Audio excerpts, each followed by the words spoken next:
할렐루야. 기도로 길을 묻고 말씀으로 길을 찾는 소리하나 교회 김상경 목사입니다. 오늘 함께 보실 하나님의 귀하고 복된 말씀은 누가복음 8장 48절 한 절의 말씀입니다. 우리 함께 봉독합니다. 예수께서 이르시되 딸아 내 믿음이 너를 구원하였으니 평안히 가라 하시더라. 아멘. 여러분의 예배의 자리가 말씀으로 승리하는 자리가 되길 주님의 이름으로 축복합니다. 사람에게는 신념이 있습니다. 자신만의 신념.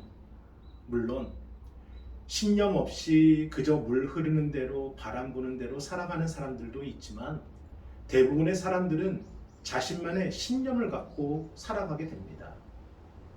저는 목회자이기 때문에 아무래도 목회적 신념이 강하지요. 말씀이 살아야 예배가 살고 예배가 살아야 성도가 산다. 교회는 일하는 곳이 아니라 은혜 받는 곳이어야 한다. 그런데 목회적 신념, 종교적 신념이 아무리 확고하고 정확하고 분명하다고 해도 우리가 예배를 드리면서까지 그 신념을 가질 필요는 없습니다. 왜냐하면 예배는 신념이 아니라 믿음으로 드리는 것이기 때문입니다. 그래서 예배의 자리는 나의 신념을 드리는 자리가 아니라 믿음으로 드려지고 믿음으로 나아가는, 그래서 믿음으로 은혜 받는 자리인 것입니다. 저는 오늘 이 예배가 믿음으로 승리하는 자리가 되길 간절히 소망합니다. 미국 역사상 최대 미술품 도난 사건을 혹시 여러분은 알고 계십니까? 1990년 3월 18일 새벽 1시경 아일랜드계 미국인들의 최대 축제인 성 패트릭 기념일 다음날 이사벨라 스튜어트 가드너 박물관에 초인종이 울립니다. 문 밖에는 경찰관 2명이 서 있었고 안에 있던 경비원들은 의심 없이 문을 열어주었는데 그들은 경찰이 아니라 강도였고 당시 세계적인 명화 13점을 가지고 달아납니다. 이 작품들은 총 5억 달러, 하나로 5,500억이 넘는 상당한 가치의 작품들로 이 도난 사건은 미국 역사상 최대 규모의 미술품 도난 사건으로 기록이 됩니다. 그리고 그들이 훔쳐간 작품 중에는 이 바로크 시대의 대표하는 화가이자 빛의 연금술사라고 불리는 렘브란트의 유일한 바다 풍경화 갈릴리 바다의 폭풍도 있었습니다. 갈릴리 바다의 폭풍은 이 성경에 기록된 누가복음 8장 22절 이하의 예수님과 12명의 제자들이 갈릴리 바다를 항해하는 이야기를 담은 작품으로 우리 그 작품을 잠시만 나눠보기를 원합니다. 하늘에는 짙은 먹구름이 덮여 있고 성난 파도가 배에 부딪혀 하얗게 부서집니다. 뱃머리가 하늘로 솟구쳐 금방이라도 배가 뒤집힐 것 같은데 제자들은 배가 뒤집히지 않도록 사투를 벌이고 있습니다. 몇몇은 힘차게 돛을 끌어당기고 또 어떤 제자들은 이를 고정하려고 애쓰고 있고 하지만 너무나도 힘에 겨워 보입니다. 이미 돛줄 하나는 떨어져 바람에 날리고 있어요. 배 후미를 볼까요? 뱃머리에 반해 배 후미는 어둡습니다. 어떤 제자는 머리를 숙여 기도하고 있고 어떤 제자는 배 밖으로 구토를 하며 2명의 제자는 마치 예수님께 호소하듯이 이 상황을 설명하는 것처럼 보입니다. 한 명의 제자는 모든 것을 체념한 듯이 그저 힘없이 그저 돛을 부여잡고 있을 뿐입니다. 배 안에 있는 제자들의 모습은 하나같이 두려움과 긴장과 공포와 혼란과 체념밖에는 보이질 않습니다. 그런데 이 와중에 배 안에 한 사람이 눈에 들어옵니다. 파란색 옷을 입고 거센 바람에도 왼손으로 모자를 꾹 누르며 정면을 유심히 바라보는 한 사람. 그는 화가 렘브란트 자신입니다. 대체 렘브란트는 왜 예수님과 제자들의 이야기 속에 자신을 그려 넣었을까요? 렘브란트는 역사상 가장 위대한 화가 중 한 명일지는 모르지만 그의 삶은 참으로 불행했습니다. 4명의 자녀 중에 3명의 자녀가 죽고 아내도 죽고 어머니도 죽고 결국 삶의 모든 것이 무너져 버리게 됩니다. 그런데 그의 삶이 그대로 끝난 것이 아니라 그의 굴곡진 삶 속에서도 아픔과 상실을 통해서 이루어 가시는 하나님의 계획과 신실하심을 렘브란트는 조금씩 깨닫게 됩니다. 그리고 그러한 믿음을 바탕으로 그는 작품에 하나님의 말씀과 사랑에 대한 그의 간절한 묵상을 그려넣게 되는데 한번 그의 표정을 유심히 보시기를 바랍니다. 그는 지금 작품을 보고 있는 이들에게 이렇게 말하는 것 같습니다. 여러분, 우리가 걸어가는 삶의 길에는 잠잠한 바다만 있지 않습니다. 때로는 거센 바람과 성난 파도가 몰려오는 날도 있습니다. 그러나 예수님도 그 성난 파도 속 배 안에 우리와 함께 타고 계시며 언제나 그랬듯이 때가 되면 말씀하여 주십니다. 라고요. 우리 누가복음 8장 24절과 25절의 말씀을 함께 읽어봅니다. 제자들이 나와 깨어 이르되 주여 주여 우리가 죽겠나이다 한데 예수께서 잠을 깨사 바람과 물결을 꾸짖으시니 이에 그쳐 잔잔하여 지더라. 제자들에게 이르시되 너희 믿음이 어디 있느냐 하시니 그들이 두려워하고 놀랍게 여겨 서로 말하되 그가 누구이기에 바람과 물을 명함에 순종하는가 하더라. 아멘. 사랑하는 여러분, 갈릴리 바다의 폭풍을 잠잠케 하신 예수님께서 제자들에게 물으신 것은 왜 두려워하느냐, 왜 염려하느냐가 아니라 너희 믿음이 어디 있느냐 라는 믿음에 대한 물음이셨습니다. 그리고 이 물음은 오늘 광야와 같은 삶을 걸어가는 저와 여러분에게도 똑같이 물으시는 물음입니다. 지금 너희 믿음이 어디 있느냐라고요. 오늘 본문은 예수님께서 찾으시는 믿음, 예수님께서 기뻐 인정하시는 믿음에 대해 우리에게 말씀해 줍니다.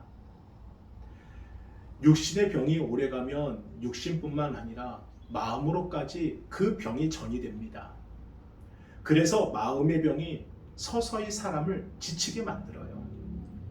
오늘 본문에 등장하는 12년 동안 혈루증을 앓고 있는 여인도 그렇습니다. 있는 재산 없는 재산 다 끌어다가 많은 돈을 다 허비하면서까지 좋은 의사들을 만나보았지만 결과는 여전히 나쁩니다. 그래서 마가복음 5장 26절에는 이 여인의 처한 상황을 이렇게 기록합니다. 우리 마가복음 5장 26절을 함께 읽어봅니다. 많은 의사에게 많은 괴로움을 받았고 가진 것도 다 허비하였으되 아무 효용이 없고 도리어 더 중하여졌던 차에 아멘. 그런데 그러던 차에 여인이 누구를 만나게 되느냐? 예수님을 만나게 됩니다. 그리고 예수님을 만난 그때 그토록 자신을 괴롭히고 지치게 했던 그 혈루증이 치유되며 예수님께서 이런 말씀을 하십니다. 우리 누가복음 8장 48절도 함께 읽어봅니다. 예수께서 이르시되 딸아 내 믿음이 너를 구원했으니 평안히 가라 하시더라. 아멘. 자, 예수님을 만났어요. 그리고 병이 나았어요. 그런데 그 이유가 뭐라고 말씀하십니까? 내 믿음 때문이다 라고 말씀하여 주십니다.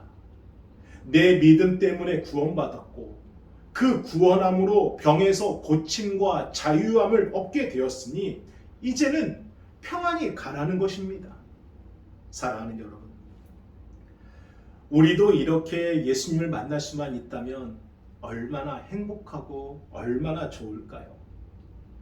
정말 예수님께 묻고 싶은 것도 많고 알고 싶은 것도 많고 듣고 싶은 것도 많은데 그러면 예수님은요? 예수님께서 우리를 만나시면 예수님은 우리에게 무엇을 물어보실까요? 너 그동안 얼마큼 벌었느냐? 너 공부는 몇 등 했고 지금 어떠한 직장에 다니고 있느냐? 너가 윤리적으로 문제는 없느냐? 너는 지금 어떤 집에 살고 있고 집의 평수는 몇 평이고 어떤 차를 끌고 있느냐? 너의 이력서에는 어떤 스펙이 써 있느냐? 세상의 성공과 성품과 재력과 명예와 능력을 물어보실까요? 아니라는 겁니다. 예수님은 언제나 누구를 만나든지 오직 한 가지만을 물으십니다. 지금 너의 믿음이 어디 있느냐라고요. 사랑하는 아들아, 믿음을 갖고 예배 드렸느냐? 사랑하는 딸아, 믿음을 갖고 기도하였느냐? 사랑하는 성도들아, 믿음을 갖고 직분을 감당하고 잘 섬겼느냐? 예수님은 오직 믿음 그 한 가지만 보시고 여인을 구원해 주셨습니다. 그러므로 이것이 진실로 감사와 은혜입니다. 재력 때문이 아니라, 세상의 명예와 능력 때문이 아니라, 학벌 때문이 아니라, 집안의 배경과 사회적 위치 때문이 아니라 오직 믿음 한 가지만 보시고 구원해 주신 것입니다. 이 얼마나 감사하고 공평한 처사입니까? 저와 여러분도 기회가 있다는 겁니다. 우리도 귀하게 여김받고 자유함을 얻고 구원받을 수 있다는 거예요. 무엇이 있으면? 믿음만 있으면 우리에게도 구원받을 자격이 있다는 것입니다. 그렇다면 예수님께서 이토록 인정하신 여인의 믿음은 대체 어떤 믿음이었을까요? 지유함과 자유함을 얻고 구원함을 얻은 대체 이 여인의 믿음은 어떤 믿음이었을까? 그 첫 번째가 이사야 54장 4절을 통해 우리가 알게 됩니다. 우리 이사야 54장 4절을 함께 읽어봅니다. 두려워하지 말라, 내가 수치를 당하지 아니하리라. 놀라지 말라, 내가 부끄러움을 보지 아니하리라. 내가 내 젊을 때의 수치를 잊겠고 과부 때의 치욕을 다시 기억함이 없으리라. 아멘. 첫 번째는 두려워하지 않는 믿음입니다. 12해 동안 혈루증을 앓고 있는 여인에게는 피할 수 없는 두려움이 있었습니다. 첫 번째는 자신이 여성이라는 편견의 두려움. 두 번째는 혈루증을 앓고 있다는 율법적인 두려움. 2000년 전 유대 사회는 여성이라는 존재 자체가 편견 속에서 살아갈 수밖에 없었는데 이 여인은 하혈을 하는 혈루증을 앓고 있어요. 하혈은 율법적으로 보면 굉장히 불결하고 부정하고 죄 많은 여인의 상징인 것입니다. 그러니 자신도 문제이지만 누구와도 어울릴 수가 없는 거예요. 그러니 무려 12년 동안 숨어 살아야 했습니다. 누군가에게 자신의 모습을 보일까 늘 전전긍긍하며 두려움 속에 살 수밖에 없었습니다. 그런데 그랬던 그런 여인이 지금 수많은 군중들의 틈바구니를 헤집고 들어가 예수님의 옷자락에 손을 댄 겁니다. 저 멀리 걸어가시는 예수님을 보며 그저 저분은 유명한 랍비구나, 철학자다, 나와는 상관없는 또 다른 분이구나, 그렇게 예수님을 바라본 게 아니라 저분은 그리스도이시다. 정말 저분만이 나를 치유해줄 능력이 있으시다. 믿음으로 예수님을 바라본 겁니다. 그리고 여인의 그 믿음이 내가 저분께 갈 수만 있다면, 내가 저분을 만날 수만 있다면, 내가 저분의 옷자락을 만질 수만 있다면 그동안 잊지도 않았고 할 수도 없었던 그 여인의 마음속에 용기와 담대함과 또 결단과 절박함과 처절함이 그동안 갖고 있던 그 두려움을 모든 것을 눌러버리게 되는 겁니다. 사랑 여러분, 우리도 그렇습니다. 우리의 형편과 능력이 아니라 먼저 예수님을 보면 우리도 달라져요. 내 형편만 보면은 한숨밖에 나오지 않지만 그럼에도 그 속에서 예수님을 바라보면 예수님 때문에 고백이 됩니다. 비록 내 인생 아무것도 아닌 인생이지만 소망이 생기고요. 예수님을 먼저 바라보면 힘없는 인생 그래도 담대해지고요. 예수님 먼저 바라보면 능력 없는 인생이라 판단되지만 그래도 자신감이 생겨나고요. 예수님 먼저 바라보면 실패한 인생이지만 다시 시작한다는 그 믿음이 이 안에 생기게 됩니다. 그리고 그 믿음이 어느새 내 입술을 통하여 선포되어지는 겁니다. 그리고 그 모습을 나만 보느냐? 아니요. 내 옆에 있는 자녀들도 보게 되는 겁니다. 그 형편 속에서도 기도하는 어머니의 모습을, 그 어려운 문제 속에서도 예수님 바라보고 다시 시작하는 아버지의 모습을 우리 자녀들도 보고 따라가게 되어 있다는 겁니다. 사랑 여러분, 저는 그 놀라운 믿음의 축복이 지금 예배하는 여러분의 가정에 흘러 넘치게 되길 주님의 이름으로 축복합니다. 그리고 지금 이 순간 반드시 그렇게 됨을 믿으시기를 바랍니다.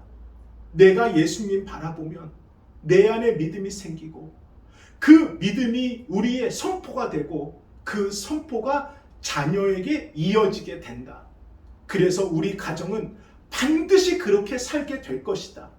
그 믿음이 오늘 저와 여러분의 믿음이 되길 주님의 이름으로 축복합니다.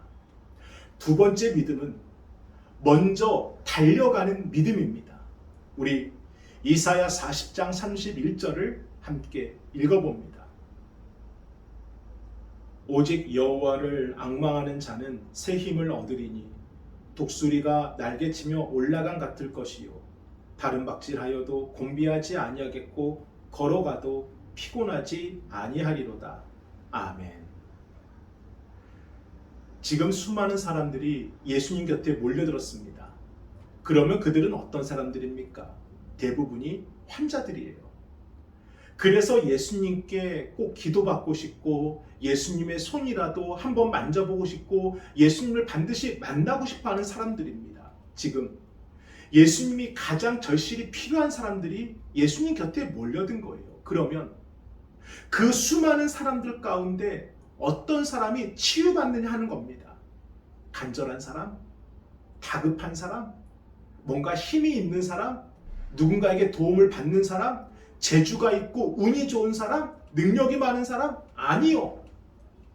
제일 먼저 예수님께 달려가 예수님의 옷자락이라도 부여잡는 사람이 치유받은 것입니다. 그가 누구입니까? 바로 혈루증을 앓은 여인이라는 것입니다.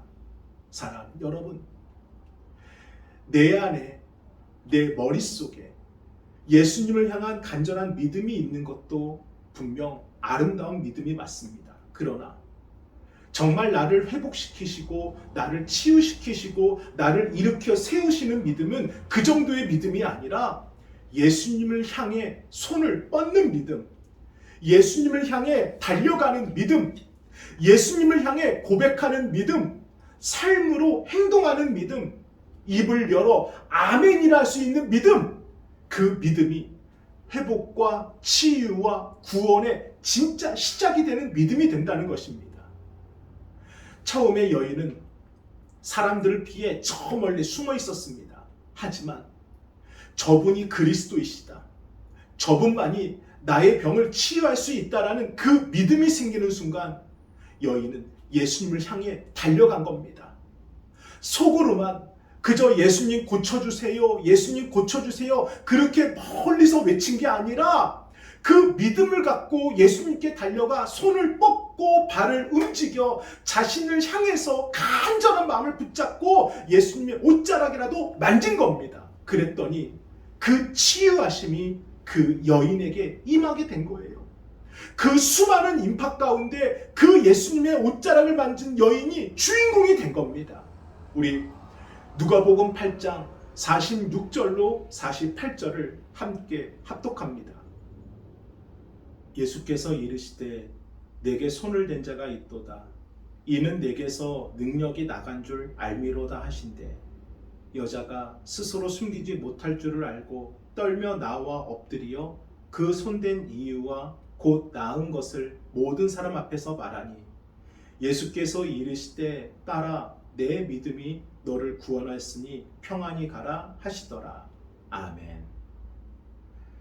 사랑하는 여러분, 예수님은 아십니다. 누가 예수님의 옷자락이라도 만지고 싶어서 그러한 믿음으로 예배를 드리는지, 누가 예수님의 옷자락이라도 만지고 싶어서 그러한 믿음으로 기도를 하는지, 누가 예수님의 옷자락이라도 만지고 싶어서 지금 주님께 달려나와 예배하는지 주님은 알고 계신다는 겁니다. 그러므로 오늘 누가 귀함을 여김을 받겠습니까? 오늘 누가 자유함을 얻고 치유함을 얻고 구원함을 얻겠습니까? 오직 믿음으로. 믿음이 있을 때 우리의 차례가 시작되는 것입니다. 저는 그 믿음이 오늘 이 시간 우리에게 주신 이 말씀이 힘이 되고 이 예배가 발판이 되어 주님께 칭찬 듣고 인정받고 구원받는 믿음이 되길 주님의 이름으로 축원합니다. 아멘. 우리 함께 기도합니다.